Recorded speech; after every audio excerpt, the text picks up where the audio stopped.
Hey everyone, welcome back to another how-to video here. We're taking a look inside of the customer list again, except this time we are going to look at zip code and how you can utilize that in your agency. So again, you're looking at all of these different filters that you can find here. This one, like I said, specifically, we're going to look at zip code. So some use cases on using the zip code filter. Well, if you just had some storms come through in certain zip codes, you can reach out proactively to all of your people and give them some best advice when it comes to what to do, when to file a claim, when not to file a claim, first steps to take, anything along those lines. That would be an awesome way to do it.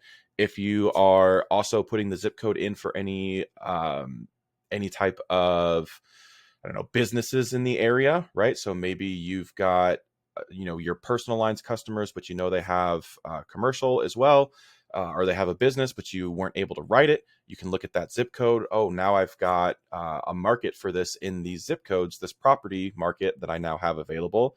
Let's go find all of those people, and I can shoot out some cross-sell messages to them and say, hey, now I have a market for your business that we can take a look at. So all of those are great ways that you can kind of take a look at zip codes and filter them and use them to your benefit to help your agency grow. I'll talk to you all later.